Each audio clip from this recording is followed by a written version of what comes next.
മുനമ്പത്തെ വഖഫ് പ്രശ്നം വീണ്ടും ചർച്ചയാവുകയാണ്. ഇപ്പോൾ ചർച്ചയാവുന്നത് മുഖ്യമന്ത്രി വി.ഡി. സതീശൻ പ്രതിപക്ഷ നേതാവായിരിക്കുമ്പോൾ നടത്തിയ പ്രസ്താവനയാണ്. അന്ന് അദ്ദേഹം പറഞ്ഞത് കേവലം 10 മിനിറ്റ് മതി ഞങ്ങൾ അധികാരത്തിൽ വന്നാൽ മുനമ്പം പ്രശ്നം പരിഹരിക്കാൻ. എങ്ങനെയാണ് 10 മിനിറ്റ്? അദ്ദേഹം തീർത്തു പറഞ്ഞു 10 മിനിറ്റ് മതി. കാരണം ഒരു ഓർഡർ ടൈപ്പ് ചെയ്യാനുള്ള 10 മിനിറ്റാണ്. വഖഫ് ആക്ടിലെ സെക്ഷൻ 97 പ്രകാരം സംസ്ഥാന സർക്കാർ വഖഫ് ബോർഡിന് നിർദ്ദേശം കൊടുക്കുന്നു. ആ നിർദ്ദേശം അനുസരിച്ച് അവരതിനകത്ത് ക്ലെയിം ചെയ്യുന്നില്ല. അതോടുകൂടി അത് വഖഫ് ഭൂമി അല്ലാതായിട്ട് മാറും. സാധാരണക്കാർക്ക് യാതൊരു പ്രോബ്ലം ഉണ്ടാവില്ല. ഈ ഉത്തരവ് ടൈപ്പ് ചെയ്യുന്ന 10 മിനിറ്റ് മതി എന്നാണ് പറഞ്ഞിരിക്കുന്നത്. പക്ഷെ ഇവിടെ ഇപ്പോൾ എന്താ സംഭവിച്ചിരിക്കുന്നത്? ഇവിടെ സംഭവിച്ചിരിക്കുന്നത് ഇപ്പോഴത്തെ വഖഫ് ബോർഡ്, കേരളത്തിലെ വഖഫ് ബോർഡ്, ഇത് ഉമ്മീദ് പോർട്ടലിൽ 410 ഏക്കർ ഭൂമി, മുനമ്പത്തെ 410 ഏക്കർ ഭൂമി ഉമ്മീദ് പോർട്ടലിൽ അവർ രജിസ്റ്റർ ചെയ്തിരിക്കുകയാണ്. യഥാർത്ഥത്തിൽ ഇങ്ങനെ ചെയ്യേണ്ടതിൻ്റെ അധികാരം മുത്തവല്ലിമാർക്ക് അല്ലെങ്കിൽ വഖഫ് പ്രോപ്പർട്ടി കൊണ്ട് നടക്കുന്ന ആളുകൾക്കാണ്. ഈ പ്രോപ്പർട്ടി ഉമ്മീദ് പോർട്ടലിൽ രജിസ്റ്റർ ചെയ്യേണ്ട ചുമതല അവരുതാണ്. പക്ഷേ അതിന് പകരം ഇവിടെ വഖഫ് ബോർഡ് തന്നെ ആ കാര്യം ഏറ്റെടുത്ത് നടത്തിയിരിക്കുകയാണ്. നമുക്കറിയാം, കേരളത്തിലെ മന്ത്രിസഭയിൽ പ്രധാനപ്പെട്ട 2 ഘടകകക്ഷികളാണ് കോൺഗ്രസും മുസ്ലിം ലീഗും. പ്രതിപക്ഷ നേതാവായിരുന്ന വി.ഡി. സതീശൻ, ഇപ്പോഴത്തെ മുഖ്യമന്ത്രി, അദ്ദേഹം പലതവണ പ്രതിപക്ഷ നേതാവായിരുന്ന സമയത്ത് അദ്ദേഹം പറഞ്ഞിട്ടുണ്ട്, അത് വഖഫ് ഭൂമിയല്ല, മുനമ്പത്തേത് വഖഫ് ഭൂമിയല്ല എന്ന് ഞങ്ങൾക്ക് പൂർണ്ണമായും ഉറപ്പുണ്ടെന്ന് പറഞ്ഞിട്ടുണ്ട്. പക്ഷേ അതിനെ അന്ന് ചോദ്യം ചെയ്യുകയായിരുന്നു മുസ്ലിം ലീഗ് നേതാവ് കെ.എം. ഷാജി ചെയ്തത്. അദ്ദേഹം പറഞ്ഞു വഖഫ് ഭൂമി തന്നെയാണ് എന്നാണ് പറഞ്ഞത്. അതേസമയത്ത് ഞങ്ങൾക്ക് അവിടെ താമസിക്കുന്ന ആളുകളോട് വിരോധമൊന്നുമില്ല കേട്ടോ, പക്ഷേ അത് വഖഫ് ഭൂമി അല്ലാതാവുന്നില്ല എന്നാണ് പറഞ്ഞിരിക്കുന്നത്. ഇവിടെ എന്താണ് ഈ ഒരു വിഷയത്തിലുള്ളൊരു പരിഹാരം? ഇവിടെ മുസ്ലിം ലീഗിൻ്റെ സമ്മർദ്ദങ്ങൾക്ക് വഴങ്ങുമോ, അതോ മുനമ്പത്തെ സാധാരണക്കാരായ ജനങ്ങളുടെ കൂടെ നിൽക്കുമോ എന്നുള്ളതാണ് UDFന് മുമ്പിലുള്ള, അല്ലെങ്കിൽ കേരളത്തിലെ സർക്കാരിന് മുമ്പിലുള്ള വിഷയം. ഇതിൽ വി.ഡി. സതീശൻ എന്ത് നിലപാടെടുക്കും?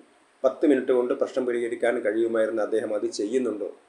ഇപ്പോൾ അദ്ദേഹം താനൊന്നും അറിയുന്നില്ല രാമനാരായണൻ എന്ന രീതിയിലുള്ള നിലപാടാണ് അദ്ദേഹം സ്വീകരിക്കുന്നത്. അദ്ദേഹം മുമ്പ് പറഞ്ഞ കാര്യങ്ങളൊക്കെ വിഴുങ്ങുകയാണ്. നമുക്കറിയാം, വഖഫ് ഭൂമി സംബന്ധിച്ച് ദീർഘനാളായിട്ടുള്ളൊരു വിഷയമാണത്. അത് യഥാർത്ഥത്തിൽ വഖഫ് ഭൂമിയല്ല എന്നുള്ളത് കേരളത്തിലെ എല്ലാ ആളുകൾക്കും അറിയാം. കാരണം ഇത് 1902 അന്നത്തെ തിരുവിതാംകൂറിലെ സർക്കാർ സത്താർ സേട്ട് എന്ന് പറയുന്ന ഒരാൾക്ക് പാട്ടത്തിന് കൊടുത്ത സ്ഥലമാണ് ഈ മുനമ്പത്തെ സ്ഥലം. അപ്പോൾ പാട്ടഭൂമി എന്ന് പറഞ്ഞാൽ ആ പാട്ടഭൂമി ഒരാൾക്ക് കൈമാറാനോ ഉള്ള അധികാരം, അയാൾക്ക് അത് വിൽക്കാനോ ഉള്ള അധികാരം പാട്ടഭൂമിയിലില്ല. ഇനി ഇപ്പോഴും കേരള സർക്കാരിന്, കാരണം തിരുവിതാംകൂർ സർക്കാരിൻ്റെ തുടർച്ചയാണ് കേരള സർക്കാർ, ആ കേരള സർക്കാരിന് തങ്ങൾ പാട്ടത്തിന് കൊടുത്തിരിക്കുന്ന ഭൂമി തിരിച്ചു പിടിക്കാനുള്ള അവകാശം ഇപ്പോഴുമുണ്ട്. അപ്പോൾ അതുകൊണ്ട് ഇതൊരു പാട്ടഭൂമി എന്ന് പറയുന്ന ഒരു സ്ഥലം, പാട്ടഭൂമിയായിട്ടുള്ള സ്ഥലം എങ്ങനെയാണ് വഖഫ് പ്രോപ്പർട്ടി ആവുക എന്നുള്ളതാണ് നമുക്ക് മനസ്സിലാക്കാൻ കഴിയാത്തത്. അപ്പോൾ ഇത് വഖഫിന് കൊടുക്കുന്നത് അദ്ദേഹത്തിൻ്റെ അനന്തരാവകാശി പോലുമല്ല, അദ്ദേഹത്തിൻ്റെ അനന്തരാവകാശിയായിട്ട് ബന്ധമുള്ള ഒരു സിദ്ദിഖ് സേട്ടാണ് ഇത് പാട്ടത്തിന് കൊടുക്കുന്നത്. അദ്ദേഹം കൊടുത്തിരിക്കുന്നത് പാട്ടത്തിനല്ല കൊടുത്തിരിക്കുന്നത്, അദ്ദേഹം ഇത് വഖഫായിട്ട് കൊടുത്തിരിക്കുന്നത് ഫാറൂഖ് കോളേജിൻ്റെ ട്രസ്റ്റിനാണ്. അതും വിദ്യാഭ്യാസ ആവശ്യത്തിന് കൊടുക്കുന്നു. ഇത് വിദ്യാഭ്യാസ ആവശ്യത്തിന് കൊടുത്തില്ലെങ്കിൽ തിരികെ ഞങ്ങളിലേക്ക് തന്നെ വരും എന്ന് പറയുന്നത് അത് വഖഫേ അല്ല. വഖഫ് എന്ന് പറയുന്നത് ഇതുമായിട്ട് ബന്ധപ്പെട്ടതേ അല്ല. വഖഫ് എന്ന് പറയുന്നത് പൂർണ്ണമായിട്ടും വഖഫ് ചെയ്യുന്ന ഭൂമിക്കുള്ള ഉടമസ്ഥാവകാശം അദ്ദേഹത്തിന് ഇല്ലാതാവുകയാണ് ചെയ്യുന്നത്. ഇവിടെ എന്താ പറയുന്നത്? വിദ്യാഭ്യാസ കാര്യത്തിന് വേണ്ടി ഞങ്ങൾ വഖഫ് ചെയ്യുന്നു, ഇല്ലെങ്കിൽ തിരിച്ചു തരും എന്നൊക്കെ പറയുമ്പോൾ ഇത് വഖഫ് എന്ന് പറയുന്ന ഇതിനകത്ത് പെടുന്നതേ അല്ല എന്നുള്ളത് ഇതൊക്കെ എല്ലാവർക്കും അറിയാവുന്ന കാര്യമാണ്. പക്ഷേ ഇവിടെ എന്താ സംഭവിക്കുന്നത്? ഇവിടെ മുസ്ലിം ലീഗിൻ്റെ ധാർഷ്ട്യത്തിന് വഴങ്ങിക്കൊണ്ട് സർക്കാർ നിലപാടെടുക്കാൻ മടിക്കുകയാണ് ചെയ്യുന്നത്. കാരണം അവിടുത്തെ മുഴുവൻ ആളുകളും അതിശക്തമായിട്ട് അതിനു വേണ്ടി നിലകൊള്ളുന്നു. അവർ കാശ് കൊടുത്ത് വാങ്ങിയ ഭൂമിയാണതെല്ലാവരും. അവിടുത്തെ ആളുകളൊക്കെ തന്നെ കാശ് കൊടുത്ത് വാങ്ങിയ ഭൂമിയാണ്. ഇതിൻ്റെ കാശൊക്കെ പലരുടെയും കയ്യിൽ പോയിട്ടുണ്ട്.